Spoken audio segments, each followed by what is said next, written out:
Time now for sports on 104.7 The Cave. Here's Ned Reynolds. Mike, the intern, Ned Reynolds, back in the studio on a Monday morning. So yesterday, kind of a sad day in the world. First, Lieutenant Uhura from Star Trek passed away, and then like literally 5 minutes later, I got a word that Bill Russell passed away as well. So tough day. That's the one that I want to comment on because, of course, anyone growing up in that era, which I did, has to be very saddened because Bill Russell was everything. Kind of objected a little bit to the national media last night saying Bill Russell passes Celtics legend. He was a Celtics legend, no question about that, and an NBA legend, but he was more than that, folks. He was a big-time athlete on the American sports scene. He really, I can't say he's personally responsible, but he was among those greatly responsible for bringing basketball into the big time in the American sports lexicon. Gosh, you can't forget his times in college. He played for San Francisco University. San Francisco is a very small school, small Catholic school in the city itself. They were being overshadowed by California and by Stanford, which are right there in the Bay Area. He always got the publicity, and San Francisco didn't get any. So they recruited Bill Russell out of McClymonds High School in Oakland. Not a great athlete, kind of, in a sense, unorthodox, but they took a chance. They said, this kid might develop. Might develop. Oh, my goodness sake. Went to San Francisco, wins back-to-back national champions.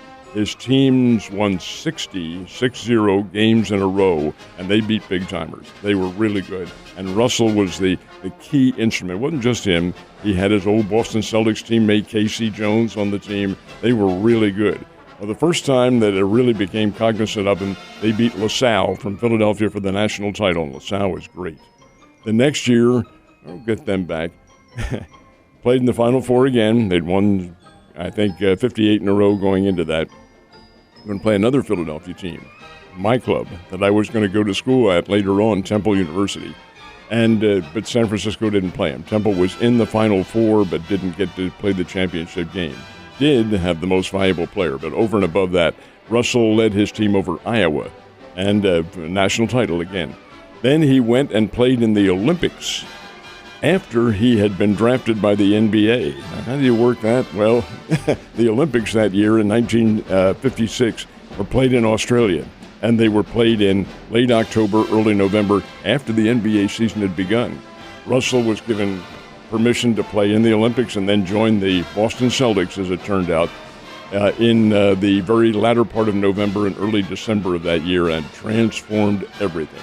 What I really remember him as is the epic, absolutely epic battles with the first Philadelphia Warriors and then later the Philadelphia 76ers, both of whom had Wilt Chamberlain. The battles between Russell and Chamberlain were so classic, headline-making, national media covering everything. Now, being from there and being biased in my thinking, I always felt Wilt Chamberlain was the better player. He was better offensive player. Russell was defense and championships. He had 11 NBA national championships, 5 MVPs. He was defense. I kind of thought it funny, too, if I can throw in the social aspect of things, that some of the media last night was talking about how Russell didn't like to be booed and fans were booing him because he was a black athlete and all this sort of thing. That absolutely, and I'm being positive and literal with you, never, ever resonated with any of us. That was a diverse population that I grew up in. Didn't mean a thing. They weren't booing this Russell. They were booing the Celtics. Yeah, I was like, that's a Boston thing. I know that all day. Booing Red Auerbach, their coach. And Russell learned from this, practiced intimidation. It was the greatest thing you've ever seen. Old Auerbach sit back there he's a brilliant coach. And Russell was a brilliant player. And long about 4 minutes remaining in the game, the Celtics usually won. He'd light up this great big cigar on the bench. That was his victory cigar. God, that made I can't use the term. As soon as they smelled that smoke. Fans are throwing hot dogs. I mean, that's what it was all about. It had nothing to do, at least in my mind, had nothing to do with race at all. Russell was here on a couple of occasions, spoke at Drury and then spoke for the Boys and Girls Club. The second time, he was a much more relaxed individual when I interviewed him, and he was a great interview, tremendous interview.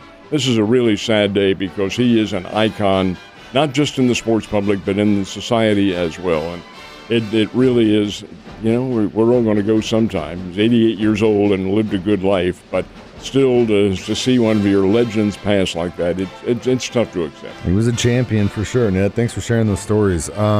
Speaking of stories, what's the story out of St. Joe this morning? Well, the Chiefs, there is none. They worked out a little bit on Saturday, had a pretty good session. Do have Jody Fortson, who's a little bit banged up with a quad injury. I think that has the Chiefs a little concerned. But still no Orlando Brown, and I really don't expect that he's going to show up until, I'm going to guess, he's there maybe for the final preseason game just to get himself acclimated into the scheme of things. He wants to play, and he's going to get, $1 million a game, something like that. He's earning $16.7 a year. Well, that turns out to be about $1 million a game. I don't think he's in a situation where he wants to forfeit that at all. I don't know who would give that up. No.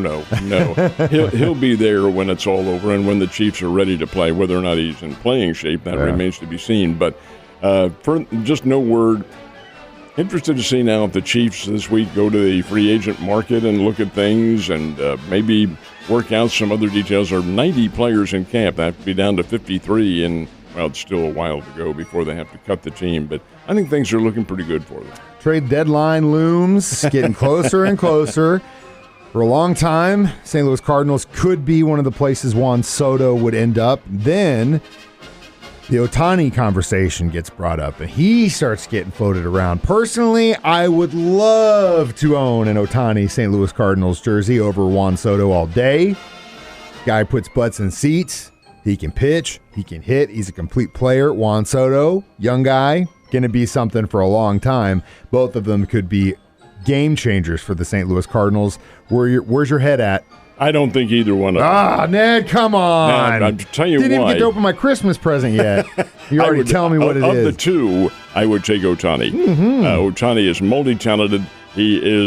I think he's a team player a little bit more than Soto might Absolutely. be. But over and above all that, they are both, oh my goodness, the amounts of money that they are going to command. Now, I know this is the St. Louis Cardinals organization, and they can afford a lot of things, but I'm just a little reticent to think that they might be making a deal. If they were going to get Soto, and first of all, the Cardinals take 2 out of 3 from Washington, beat them yesterday 5-0. Corey Dickerson, of all people, hits a 3-run homer, and so does DeYoung. DeYoung, I guess, has learned his lesson. He's back now. Back from Memphis and ready to stay on the team this time. Keep in mind, he's playing against one of the weakest teams in all of baseball. Now the Cardinals have the Chicago Cubs coming in. Cardinals can really get well this week. They have 3 games against the Cubs. Then you know who's in this weekend in St. Louis? The New York Yankees. Yep. Whoa. That'll be fun. Anyway, I wouldn't sell the Cardinals short. They're capable of doing a lot of things. But over and above that, I would have thought this 3-game series in Washington, if it was going to be a deal, it probably would have been done by now. That's just a guess. However, television picked up Mozeliak from the Cardinals and Mike Rizzo from the Washington Nationals shaking hands in the press box. And automatically the internet said they made a deal. They've made a deal. Soto's coming to the Cardinals and all that sort of thing. We'll see. The trade deadline is 5 o'clock Central Time tomorrow night. Yeah. Tomorrow night, Tuesday night. Nothing, haven't seen anything yet. Cardinals did make a deal. They sent Edmundo Sosa to the Philadelphia Phillies for a relief pitcher, but Cardinals need pitching more than anything else. Need starters, baby. Need starters. But God, man, can you imagine Ohtani in a Cardinals uniform? No, I cannot. So awesome, It would dude. be great to have him here in Missouri. The guy is a multi-talented international player who I think gives a damn about the teams he plays on. He gives a damn about baseball, and you can see it. He wants to play. I mean, yeah, he's going to get paid, but he earns it. But at the end of the day, he also is a champion, and he wants to win. He doesn't care about that paycheck because he knows he's going to make millions regardless. It doesn't matter. He's a smart dude, and that's why I want to see him in a Cardinals jersey. I can dream, Ned. We'll see today or tomorrow. We'll find out if I'm right or I'm wrong. All right, Royals, how'd they do? Royals got how about this? A 3-run homer from Salvador Perez in the 9th inning. Whew. Beat the Yankees 8-6. That's a very nice win for Kansas City. It's not going to help them in the standings any, but hey, it's a power display that this team is capable of doing. And when you can screw with New York, it's all for the better. In Yankee Stadium. I know. Playing the Yanks in New York, that's a big deal. So the the Royals do get that victory. And the Springfield Cardinals, and I didn't see any of the Major League games yesterday because we were televising the Springfield game with the Frisco Rough Riders. That's the Texas Rangers AA Farm Club. This was wild. 14-12, Frisco wins the game. 6 home runs in the game, 5 by the Springfield Cardinals. Each team had 15 hits. That's 30 hits. Had the pitch clock going. Game took about 3.5 hours to play. A lot of loose play. Final game of the series. So I think maybe teams were, it's hard to say, but whatever. It was a wild game. We used to use the term lollygagging a lot. Was there a lot of lollygagging going out on? No, there was some very good defense, but there was some unusual defense as well. But these guys, hey, they know their scouts. They're at every single game. Every game. In fact, I asked Scott Bales a little bit about what a player's attitude is at this time of the year when the trading deadline is coming up. He says the guys who know that they're in the market have it in the back of their mind. They want to do their best. Lollygagging, no, but loose play, yes.